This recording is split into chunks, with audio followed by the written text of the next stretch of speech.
I just host these or co-host these with Tom every once in a while, and the rest of you probably already know who I am. So hello.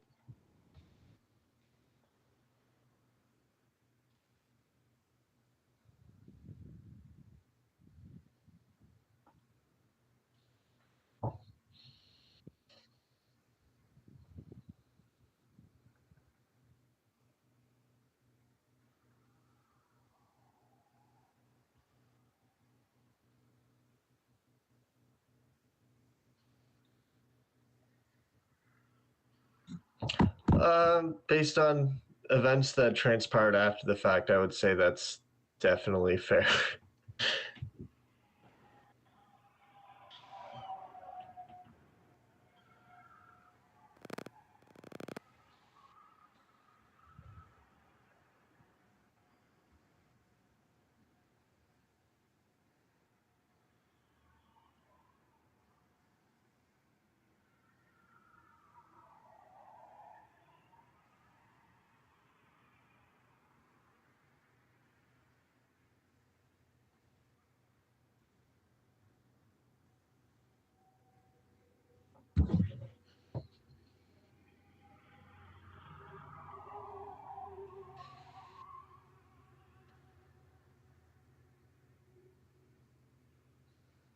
Well, huge because I mean, I don't like to go rail fanning on my own without my scanner with me.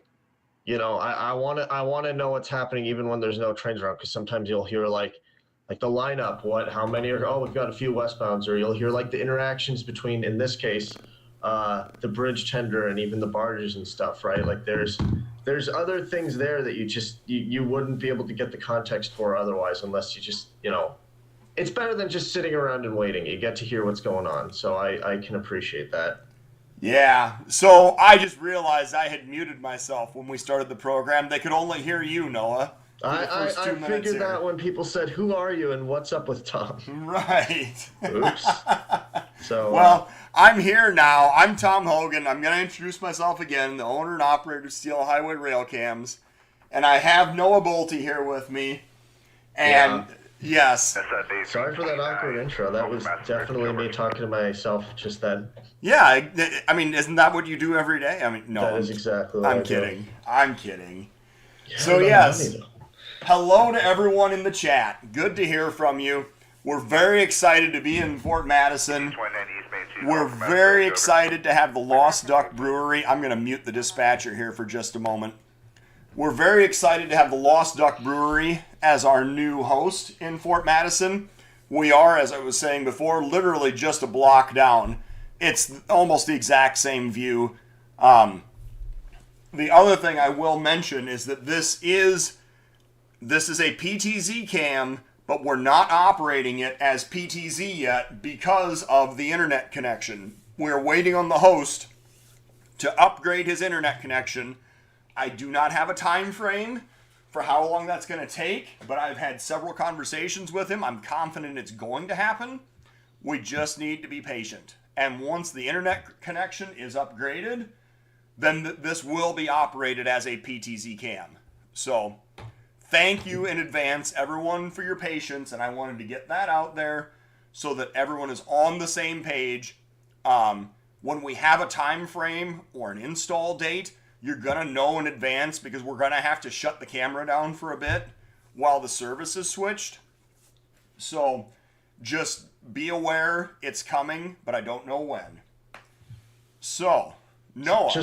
Just for clarity, everyone can hear Tom, right? Because Michael Richmond said you muted yourself again, Tom, question mark. So I'm wondering, like, everyone can hear what Tom's saying right now, right? Oh, yeah, they should. I mean, my sliders on the mixers look much better now. Okay. So I assume that we're in good shape. To go. Yes. All right.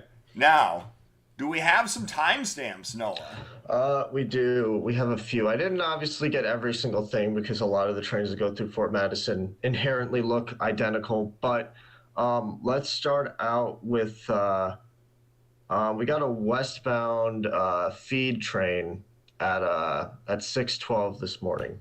6:12 this morning. All right. Oh, I jumped back a little bit too far. That's an eastbound just clearing up. So, since we were talking about it before or while I was muted, the last thing that I do want to point out, I think this feed train is actually coming across the drawbridge right now. It looks like. So it's a minute and a half earlier than what you suggested, but we'll just watch this guy snake his way around for a little bit here. All right. So while we're doing that, the topic that Noah and I were discussing when you could only hear Noah's side of the conversation was the radio feed with the Fort Madison Railcam. And we do have the Q, which is the K-line or the Hannibal sub dispatcher programmed in. We have the Santa Fe side, which includes the Mississippi River drawbridge. I have the Marine channel programmed in, so you'll be able to hear the drawbridge talking to barges and know when they're going to open and shut, or when barges are even requesting that the bridge be open. And then we have the yard channel also, which is where the crews talk a lot of times when they're changing crews. That's where you'll hear them talk on that yard channel quite a bit.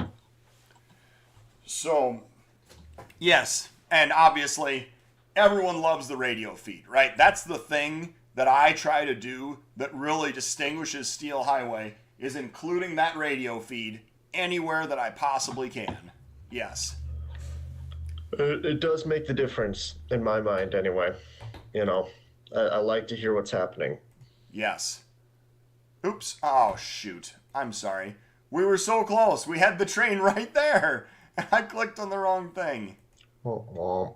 I know. Wah. All right. We're not going to watch him snake his way around the drawbridge again. Here we go. There. Look at that. And now, some volume. That's what I was trying to get volume, and I clicked live instead. So I think the newest question in the chat might pose an explanation for how you got this webcam, if you're willing to tell that story. Did I buy out VR in Fort Madison? No. This is the second webcam in Fort Madison. This is actually not the other guys still have their feed. They're still going strong over there. But to give you a little bit of backstory with this location, are we going to see? I mean, we got a lot of headlight here. Do we have some interesting power on this train? Not necessarily, but no, looks like a couple of H2s. You've got all the old BN Bethgons that have been converted to the, feed cars. So. Yeah, gluten feed. Is that what they're converted for? Well, yeah. Yeah. I've never heard the gluten part beforehand, but then I'm not going to question it. It's still a feed train, so yeah. Right. Yes, feed train from Eddyville, Iowa. There's the Correct. answer. So if it's coming from Eddyville, I'm kind of surprised that it's not on the K line. But well, a lot of them go to Dalhart, Texas, so going on the K line would not be a direct route at all. Yeah. Yeah, Tom's first day live streaming. Thanks, guys, appreciate it. But yes, we do have this. These are BN system hoppers. They're coal hoppers that have been converted for this feed train service because don't run quite as many coal trains as it used to. So while we're rolling this guy by, we'll just mention some people here. Hello, Barry up in Butler Junction, and Stephen Kern. How does the membership upgrade help me? Well, if you look at it, there are different benefits associated with each level of membership. We're going to get into that with a little more detail here later in the show. But there are, in fact, different benefits associated with different membership levels, yes. Northbounder waiting to leave the CPR in Ottumwa. All right. A train. Yep. Cliff McFerrin. Hello from West Liberty. Yes. Hello from Marion.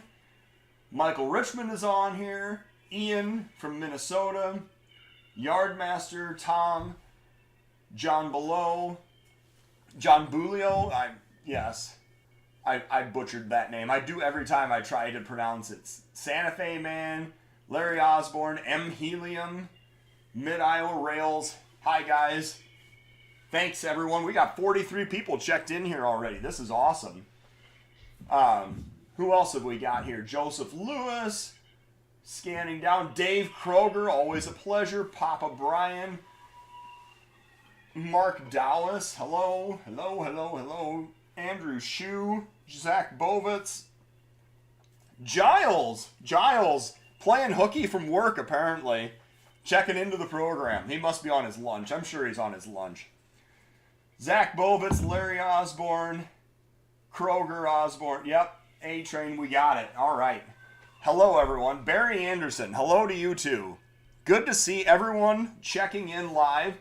We are just going to continue to enjoy rolling some trains by here. It does appear that we've got the rear of this feed train coming up. And, Jack B. Quick. He's one of the guys that I just met down in Fort Madison this last Thursday. So, thanks for checking in. And Andrew Shue from Madison, Wisconsin. Hello, everyone. We have a DPU coming by here. We got some conventional hoppers on the rear, too. Did you notice that?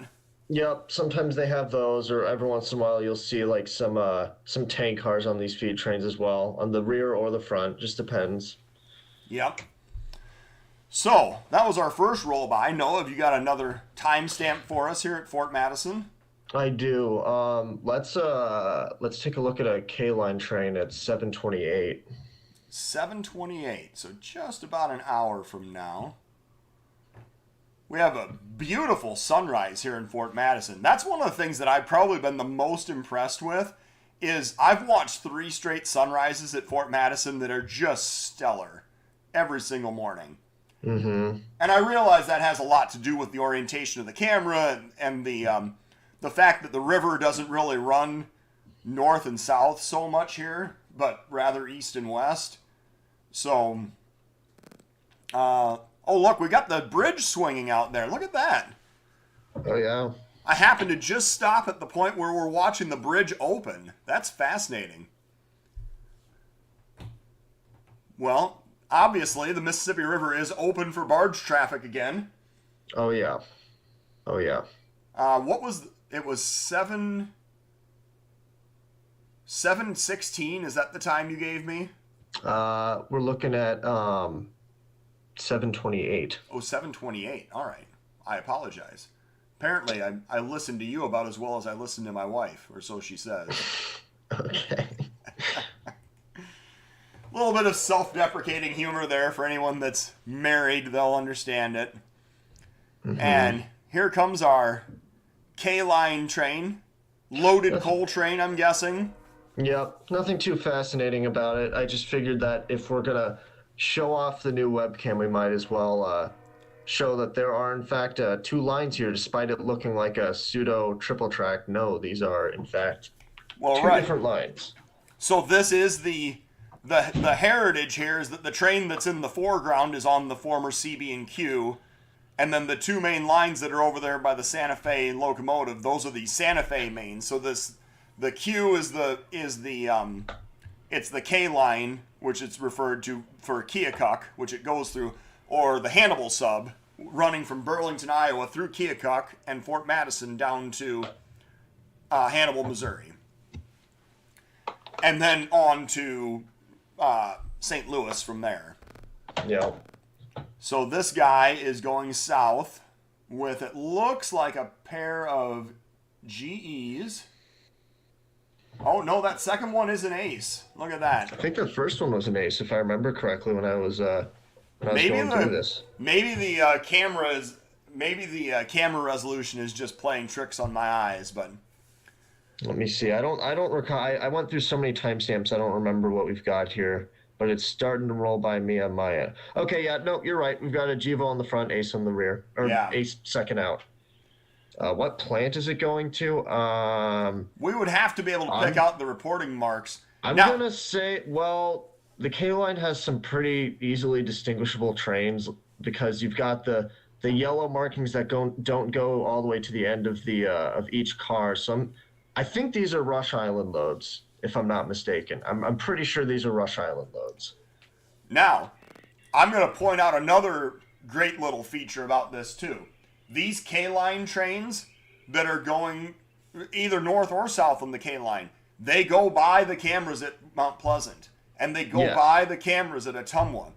So if you get one here at night, but maybe you get it daylight at one of the other cameras further west, or vice versa, there's other ways to pick these things out because of literally the network of railcams that we have going here. These do come off the Ottumwa sub. So while we're rolling our coal loads by here, let's just take a look here. Feed train from Eddyville, Iowa. Yep. First day, yeah. Cow feed, Eddyville, Cargill. UP. Yes, the UP does go through her on trackage rights. They take the, so what is it? Is it the Global 3 trains that go through here and use the connection at Edelstein?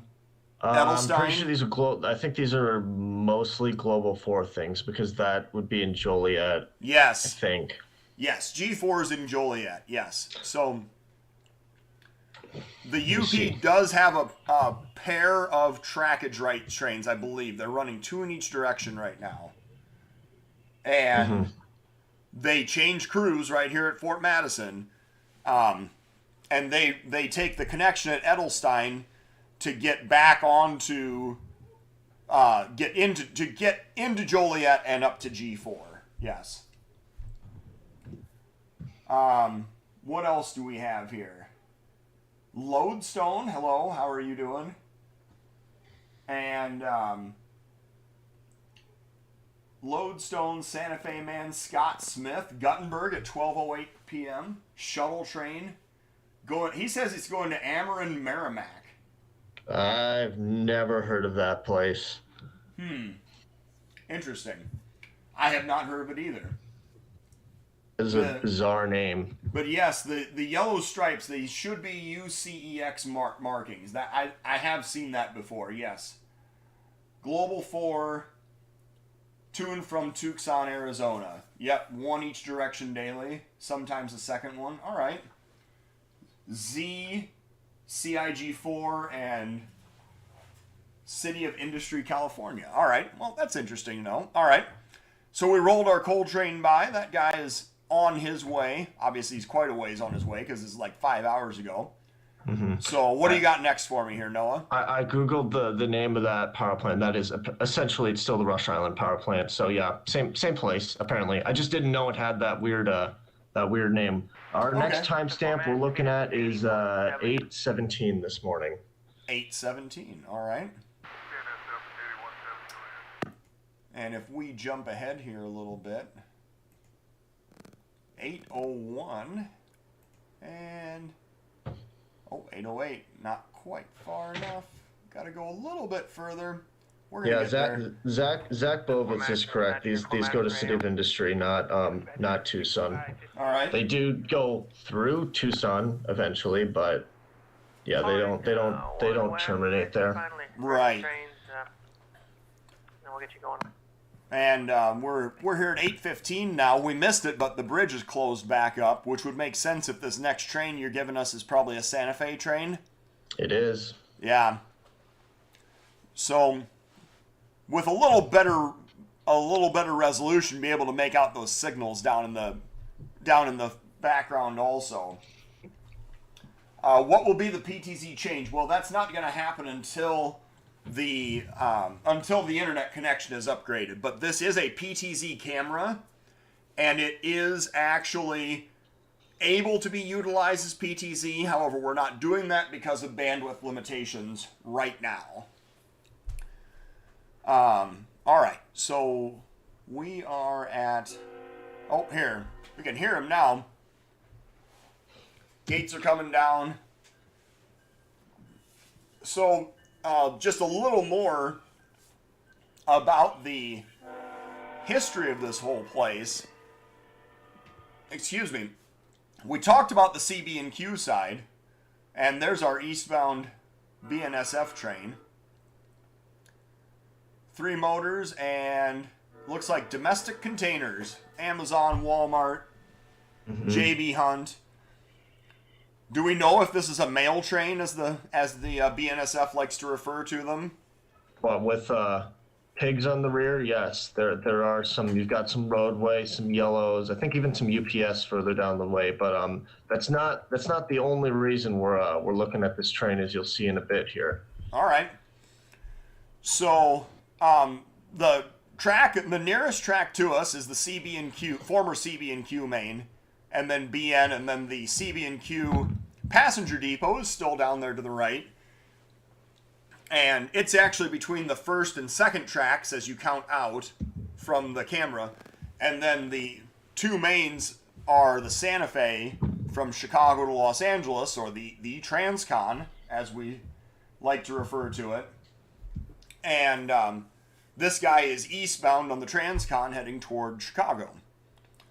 And the BNSF changes crews here on the Transcon, as well as the UP does also, for their overhead trains. And those trackage rights trains that the UP runs, those were trackage rights that were acquired in the mega merger period of the 1990s, when the ATSF merger happened and the UP got trackage rights from Chicago down to California over the Transcon.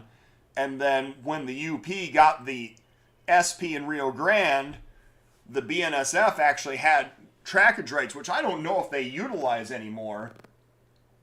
But trackage rights from Denver West over the Rio Grande and the Western Pacific to get out to Central California.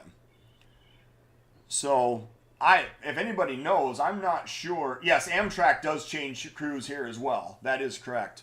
I'm not sure if the BNSF still utilizes those trackage rights, but I do know, obviously, the UP is still using them here. So, yes, we have all kinds of JB Hunt. You know, the BNSF might have lost that Schneider traffic, but the JB Hunt traffic is still very much almost all in their corner. Oh yeah, and they're still expanding. Apparently, I haven't looked at any news articles of this myself, but a friend was telling me apparently he read something that said JB Hunt's going to have their own dedicated intermodal facility somewhere in the Chicago area. I think come like 2030 or something like that. It's going to like way far out, right? But yeah, they're doing pretty well for themselves, as you can see here. Yeah. If this train is anything to go by. Right. And I see that we have a meet coming up here also. Yep. So westbound. Oh, and here's our trailer traffic, trailer and flat car traffic. Mm-hmm. Perfectly synchronized. Uh-huh. And is this a bare table train we've got going? I would say so. I think that's a pretty safe bet. Yeah. It's like, for the most part, all spine cars. I don't see any wells on this train. Sure. Yeah, I mean, these bare table moves aren't exactly commonplace to begin with, so. No, and it's just weird to see this many for piggybacks. Normally it's wells you see. Right. So a repositioning of equipment, maybe that's the better way to put it. We're still precision and we're still scheduled, but we're just repositioning equipment this time. Oh, brother. All right, 50 people logged in live. Thank you everyone for tuning in today. I always appreciate the support. While we're watching this meet go on the Santa Fe, I will get into just a little bit of the history of the webcam location here at the Lost Duck. So, for those of you that might remember, 15 to 20 years ago, there was originally a PTZ camera at the Lost Duck. The Lost Duck Brewing was the original host for that, as we see the rear of our eastbound go by now. The Lost Duck was the original host. That camera operated from approximately 20 years ago until about 15 or so years ago. 14, 15 years ago. The owner, when I talked to him about it, he wasn't quite sure when it went off the air, but it was a camera that you could literally log in and manipulate if you wish to. Now, what I did was I took that camera down, and my camera is literally mounted on the same bolts and brackets that the old camera was on when this was originally put in. So I guess providential of sorts that the mounting brackets for my camera matched up perfectly with the mounting brackets for the camera that I took down. That's the sort of thing that you literally can't even begin to predict. I thought I was going to be there for hours screwing around with installing this camera, and it went up very quickly because of that. And so the owner of the Lost Duck, Tim is his name, he was just thrilled when he got, there were actually some guys from the Historical Society, the Lee County Historical Society here in Fort Madison, that got me in touch with Tim, the owner of the Lost Duck, and he was just thrilled that someone was willing to come in and get a camera operating from his bar again, and at this location, which is basically just a fantastic location. So you have traffic ahead. It was literally just a match that was meant to be, I suppose. So, yes, that's the story of how we got a Fort Madison webcam.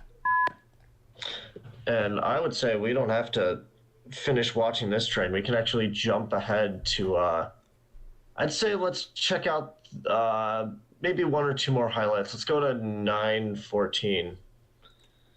So one of the things I was going to ask you, we talked about the coal train traffic at Fort Madison on the K line, but there are actually a pair of manifests that run the K line also. Yeah, the Weaver to Quincy or Weaver to Galesburg trains, yeah. Although if we're calling it manifest is almost glorifying it, because it's literally, when you see it, a lot of the times it will literally be just tank cars, maybe a hopper or two here and there, but yeah, they do call them manifests, so that's technically the correct terminology, but well, we'll see that at some point here. We got a manifest here. I didn't quite get to the right timestamp, but I did want to see what the head end power on this manifest was at 8:51. So we'll jump ahead now to 9:10. No, 9, not quite. 9:13. Here we go. All right. Close enough. And then I'm not going to have us sit through the entirety of the stack train. However, after the head end goes by, we'll jump ahead like, I don't know, 2.5, 3 minutes to 9:17, and then continue playing from there for undisclosed reasons. Sure. So BNSF still does operate over the Rio Grande to California. Yeah, I was pretty sure that was the case.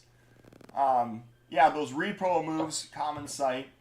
Congrats on the free speech cam. You know what? I'm happy that you guys are happy. That's all I'm going to say on that. I'm happy that everyone is happy to participate in this webcam. So thank you for the compliment. What do we have here? I think we had a GEVO and an EMD there on the head end. I don't quite recall what it was, but I'm gonna take your word for it. But we have another JB Hunt train, or primarily JB Hunt train anyway. I think this one would have been a Q train, because you've got a nice mix of domestic and international containers as the train continues onward. Oh yeah, there's some of the Maersk containers. Yep. So let's jump ahead right now to 9:17 and then continue playing the train from that point onward. All right, we can do that. 9:16 and 55 seconds. That works. That's perfect. Yeah, we'll make that work. There's another block of, it looks like a 5-pack of shipping containers or international containers there. Here comes another one. Mats and containers. Yep. And then, yeah, now we're getting creative. We've got the big ones on top of the little ones. Yeah, I see. Yeah. All right. And that is the rear of our train here. And it looks like there's actually, they had 2 containers there. On the last well car, they had 2 containers. Yeah. On the bottom. But just you wait. Just you wait. Let's see what's coming. All right. You want to regale us with any data on the Santa Fe 2913 while we're waiting for... I do not know the history of the thing, and I'm going to be honest. Off the top of my head, I could not remember the wheel arrangement. I want to say it's a 282, but I could be totally wrong. Oh, here comes our UP trackage rights train. Yep.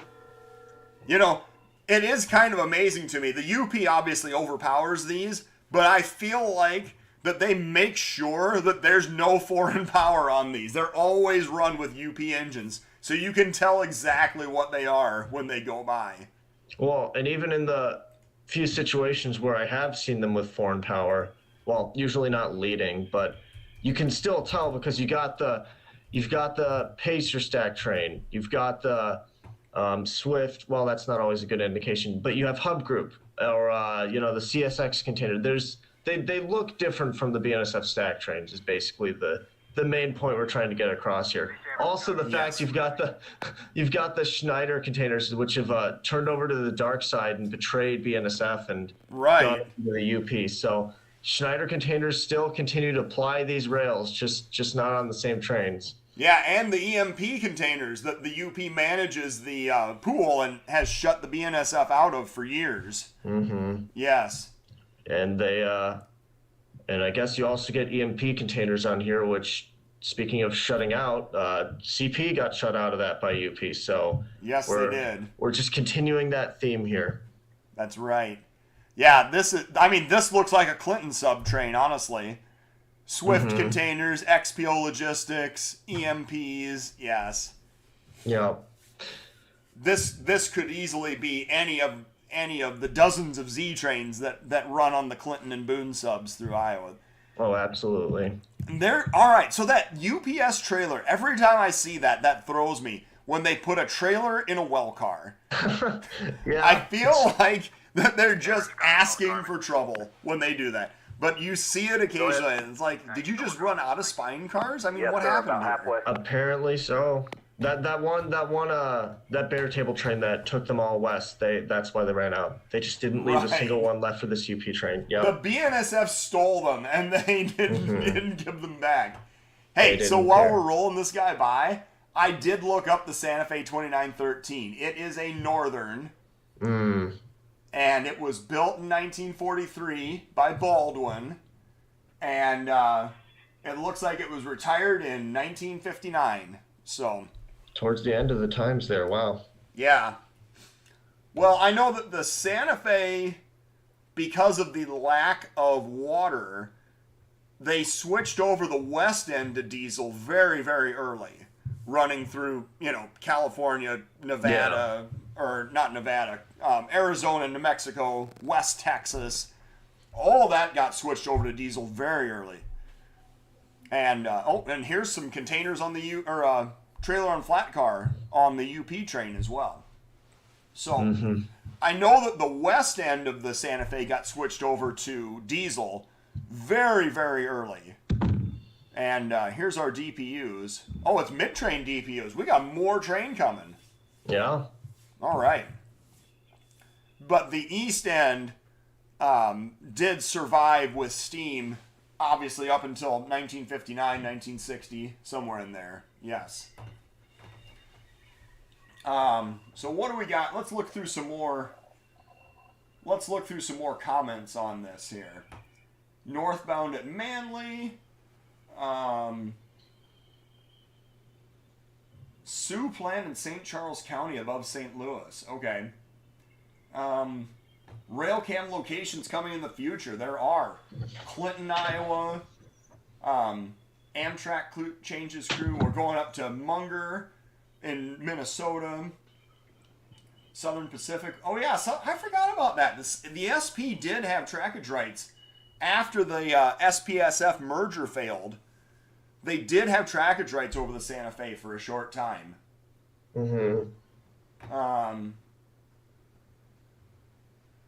Let's see here. Yes, Clinton, Iowa, and Munger, Minnesota coming soon. Yep.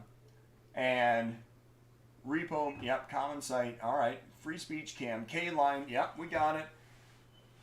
Interesting looking run rail container at the front. I did not notice that. All right. And then, yes, the steam engine. It's a 484. And southbound K-line trains can access the Santa Fe a few blocks west. Yeah, they have a connection. Do they have to go through the yard to do that connection? I don't remember the exact track arrangement, but I do know that when locals from the K line want to use the Santa Fe yard, they have to go through a little Y that's in the yard itself. Yeah. Yeah. So yes, I was aware there's a connection there, but I don't think they use it, for instance, for unit coal trains, for instance. No. It's a local. And a lot of times they run those with Jeeps to begin with, so they're 4-axle power. Yes, more Schneider containers rolling by there. Yeah. And essentially the rest of the train continues on like this, so if we skipped ahead, there is, I think, at least one more timestamp I think that would be worth looking at here. All right. Well, let's go to our next timestamp then. Let's go to 1117. 1117, very recently. Oh, I went too far, 1138. This looks like this could be the counterpart. I got to see what the power is on this one now. That looked like it could be the UP counterpart going west. Let's see. As we have it approach here. Yeah, 6-axle units can't use the connection. That's right. Yep. No, I think that westbound looks like just an S train to me. Okay. Well, let's see here. Yeah, we are. Yeah, that's got BNSF power on it. That's disappointing. I was hoping we were going to catch both UP trains here. Usually, and this isn't always the case, but usually it seems like the westbound typically comes around, I don't know, anywhere from like 2 to 5 in the afternoon, something like that. Anywhere in that time frame. Yeah. So, all right. We're going back now to 1117. 1126 and a little bit further. Yep, I'm pretty sure I know what you're looking for here. All right. 1117. UP westbound usually goes by 2:30 to 3 in the afternoon. All right, well, that's interesting. Good to know. Bridge, 20 on the bridge. Roger, I'll stop before we get there. Roger, stop. Well, I believe that coming into view here pretty soon, we are in fact going to have the Southwest Chief running eastbound. So, yep, here comes the horn. So when this guy is running on schedule, it's an afternoon departure from Chicago, so it's late afternoon getting down to Fort Madison or early evening. Looks like we got a pair of P-42s on the Southwest Chief this day. And let's see what our consist is. I haven't looked at a Southwest Chief consist for quite a while. So I haven't either, but I do know they have not been running baggage cars since I think like 2021, 2020, something like that. Really? Okay. Yeah. But the thing that's weird about this train is there's a car in the end that I do not recognize, and maybe any armchair Amtrak expert might be able to explain this to me. But what is that last car on the train once it rolls by here? We're looking at it right now. Oh, we are? Okay. Yeah. It's some kind of an observation car. It's got the solid glass Yeah. window on the rear. I didn't know that Amtrak had any that looked like this type of car. Because I know there's a name for this series of coaches, but I don't remember it off the top of my head. Is it Viewliner or something like that? I couldn't tell you. Yeah, I would have to do some research into it. I am not sure exactly what style of car that's supposed to be. It looks like Amtrak is actually waiting for a signal to go across the drawbridge. Okay, yeah, that is Viewliner according to a quick Google search. Yeah. All right. But I didn't know they had a giant glass observation window on the back of the coach there. So that's new to me. Yeah, definitely. I'm not too sure why that was on this train in particular, because that is definitely not a not normal a part of the typical site consist, right? Yeah, I guess so. The American View, they're saying that's so it's Inspection car. and that is the kind of car that you would expect to see, right? On like a class 1 inspection Fort train. Madison Bridge, Amtrak. You can take a look. And there's the drawbridge telling Amtrak. Joe, here we come. Going over Nyota there, conductor 341. Oh, we got it. There's a train at Nyota too. I mean, this is an hour ago now, so nobody really cares. But yes. All right. What else have we got for comments here? 1959. That's when your dad was born. All right. 2926 is getting restored in New Mexico. Yes, and there's another Santa Fe engine that is out. It operates out in Los Angeles, I believe. I can't remember the number of it, but it's another Northern that's operating out there as well.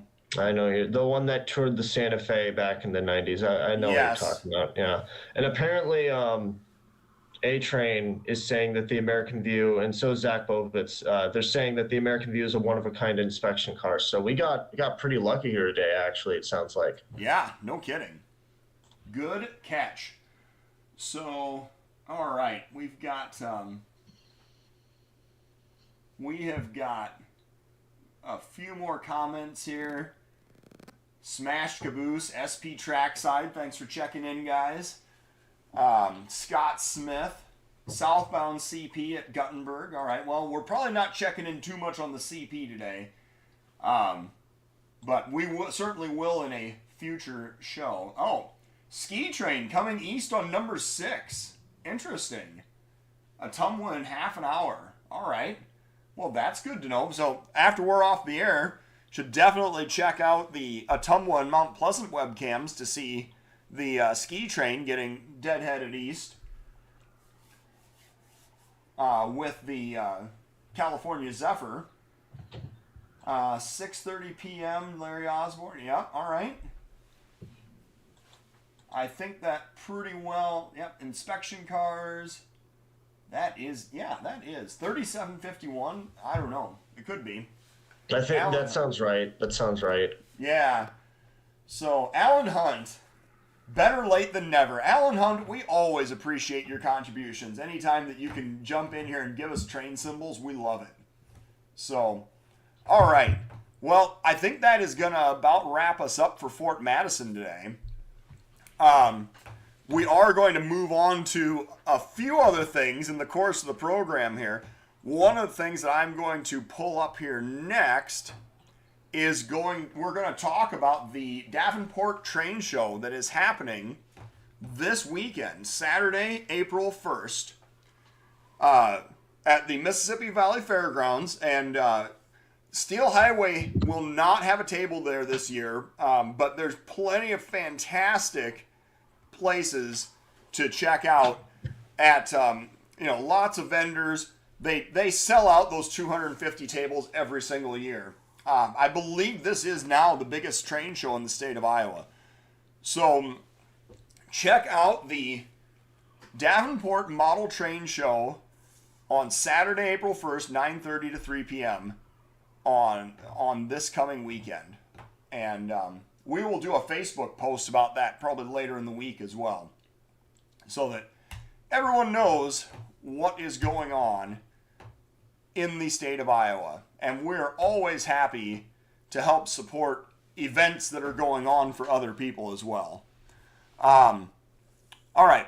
Did you want to go up to Manly? Is that what you said earlier? So we've got highlights from 3 different webcams that we have not shown off recently. We've got Manly, Carroll, and then Sedalia. So it is your call as to what you want to see right now. Well, let's jump over to Manly quick. All righty. We've got Oh, look at this. highlight. I jumped right in here, Uh-huh. and we've got a southbound train rolling by. Oh, wow. Okay. That's convenient. I know. That is really convenient. I mean, it is right there. You didn't even have to rewind it or anything. No, it literally just showed up. And he's got an Wow. SD70. Mm-hmm. Yeah, that UP4010. All right. All right. Good timing. No kidding. Wow. So, yeah, wait, this is literally, I had no idea this was coming. I just flipped over to it. We were going to Manly next, and now we've got a southbound train. So, congratulations, guys. Nice. It looks like, we were talking about these used to be ITDM trains yesterday, but they're apparently not ITDM anymore, but they're ITPS. Mm-hmm. So they're going to Parsons, Kansas now. No.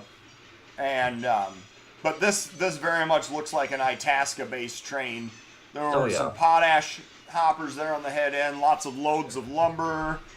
It looks like we've got some of these anhydrous tankers.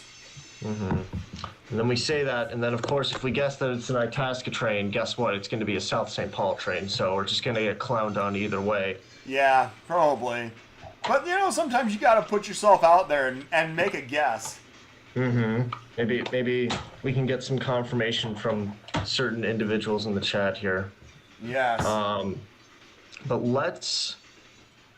Actually, we could run this whole thing by if we I want think to. we got time. Yeah. ITPS, look at that. Hey, you got it. Oh, and it's got a load of lumber for the Iowa Interstate. They're waiting for this thing to show up.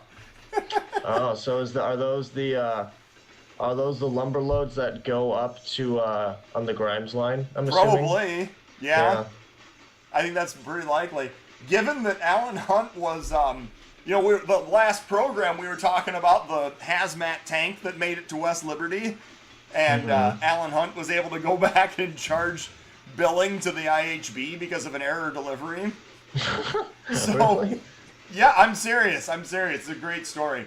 So now, Alan Hunt is looking at the Manly camera, and then he's going to watch it go by Iowa Falls, and he's like, well, your load of lumber just went by Manly. Here's the screenshot. Now your load of lumber went by Iowa Falls. Here's another screenshot. When's it going to get delivered to Des Moines? Let's go. Oh my gosh. I did not know about that. That is funny. Yeah. Apparently, the IHB there is a utility use to these cameras. Look at that. I know. I was gonna send him an invoice, charge him 25% finder's fee. He basically told me where to shove it. Oh my gosh. So, yeah, that was a great story from last week. All right, what's your timestamp? All right, let's I guess to showcase just the fact there were firefighters here for that structure fire. Let's go to 5:34 this morning. 5:34 this morning. Mm-hmm. And then right after the engines roll by, we'll jump to that Iowa Northern northbound. Well, here's 3:28 in the morning, and we have fire trucks. Mm-hmm.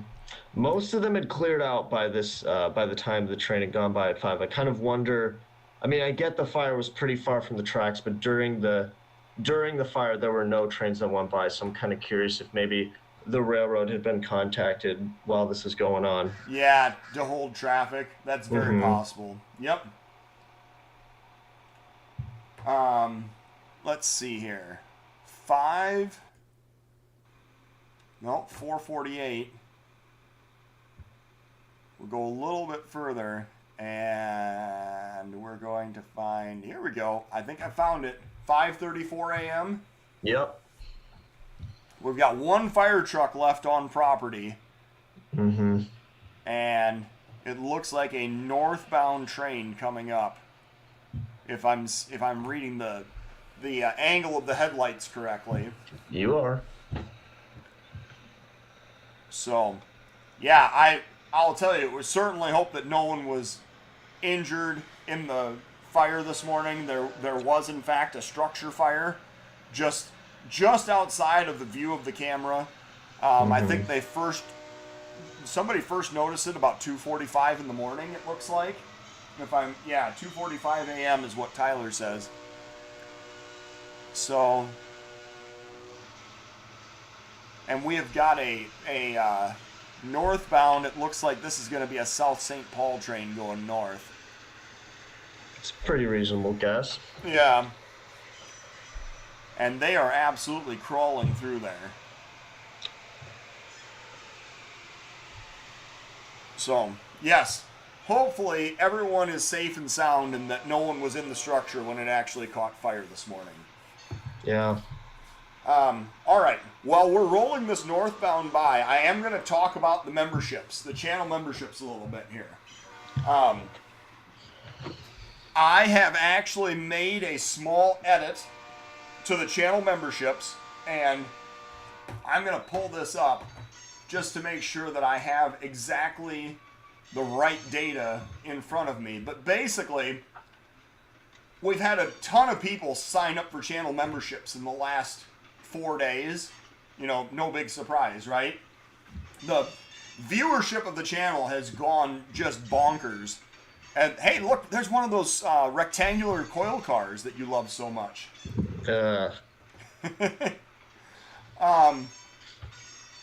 So anyway, the channel memberships, I want to first thank everyone that has signed up for a channel membership, because we've doubled. We've gone from, I think, 9 to 20 in the last 4 days. But the channel memberships, if you join at the 440 American level, which is the basic membership, the lowest level of membership, you are going to get a Steel Highway Magazine annual subscription.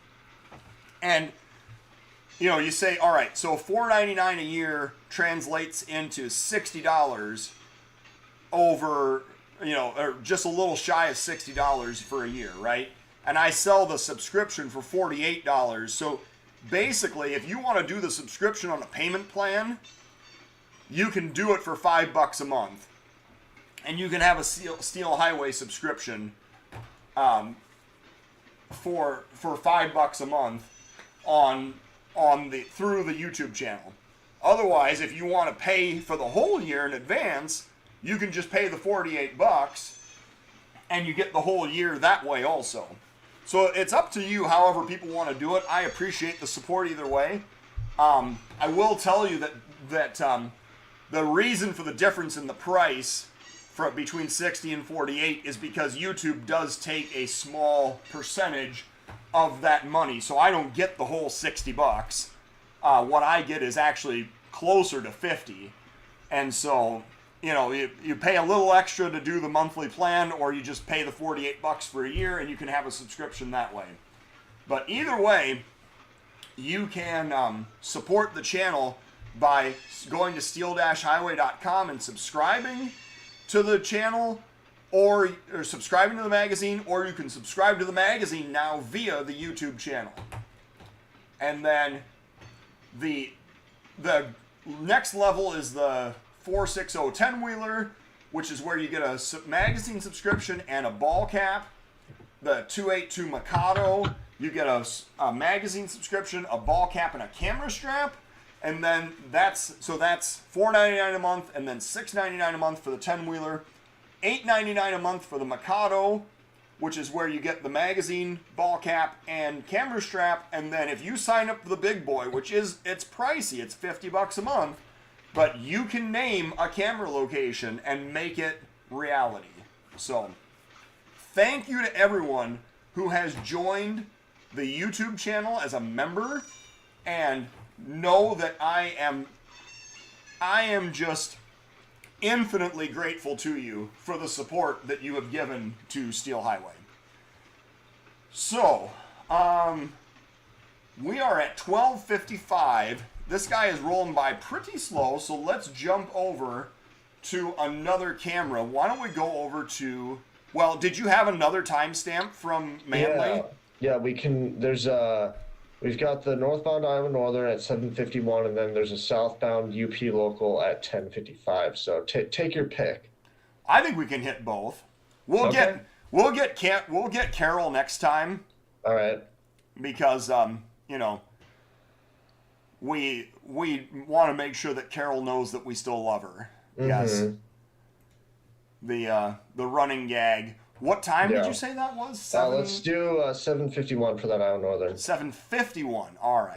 I was. And then looking for actually, after those 7:15. engines are passed, I think it would be worth it to go to Carroll for one train because there was something kind of bizarre that I saw earlier this morning. All right. Well, here is the Iowa Northern with their, let's see here, trio of Jeeps plus a slug and then another Jeep. Man, I mean, the matching set of Iowa Northern Power really does look good. I know. I love it. It's a great paint scheme. Yeah. And I know that they have historically had kind of a hodgepodge of power running around, but this match set of Iowa Northern Power looks really, really sharp. So kudos to Dan Sabin and his crew for making that a reality. Absolutely. Yeah. So this is the Iowa Northern. This would be the Butler to Manly local, or Butler to Manly job. And they are running across UP trackage rights to get into their own yard, which is just beyond these elevators. Yes, Did they get did, to the but crossing? but Okay, guys. they did get to the crossing gates, but the guy was there flagging the crossing. So yes. And then now that power's gone by, let's jump to Carroll real quick, and then we'll take a look at what that weird train was and close off the program there. All right. Carroll, Iowa. Where are you, Carroll? Carroll, we love you. I'll tell you, I like making my dad jokes, right? Oh yeah. And while we're looking for this, I do have... Oh, it looks like the snow is melting in Carroll today. Yep. We got some water, looks like, dripping down across the camera. So what's our timestamp at Carroll?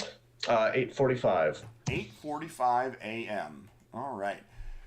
So, 8:51. I don't have to go back too much further. Yes. So my horrific dad joke for the day. So the CEO of the NS was called to testify in Congress a while back, or last week maybe? Maybe it was 2 weeks ago, because of the derailment in East Palestine. And supposedly, one of the first questions he was asked was, what's the story with all these derailments? He said, well, we just can't keep track of our trains anymore. Ha ha ha. Yep. Did he really say that? But or is that your joke? No, that's a dad. Come on, that's a joke. Oh, brother. That's a bad dad joke right there. Yeah, that was. I mean, I'm my eyes are like rolled into the back of my head right now. Yes. So, I believe that we have our train coming here fairly quickly.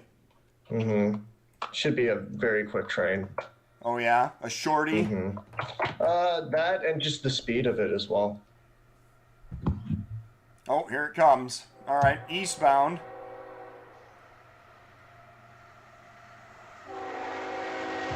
Looks like 3 GEVOs on the head end. Lots of refrigerated hub group containers, which is kind of neat to see.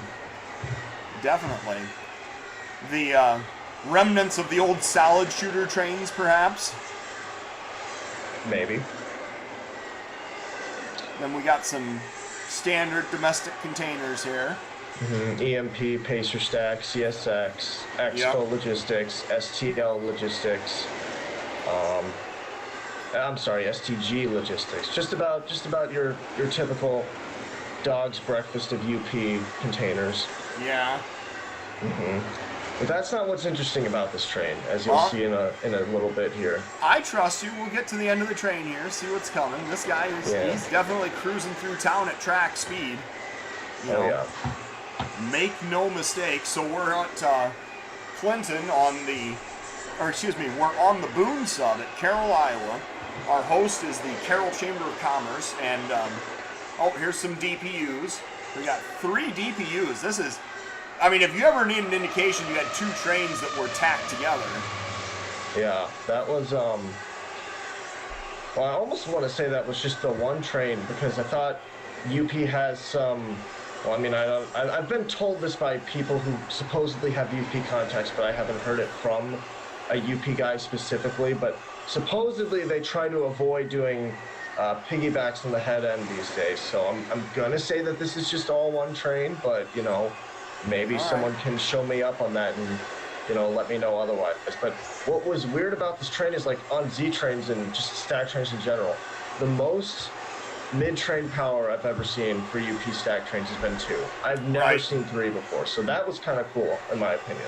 Well, and that's exactly, to see 3 engines elephant style in the middle of the train, it makes me think this was 2 doubled up trains, honestly. Maybe, but the fact it's a Z train is what makes me think it's not a doubled up train.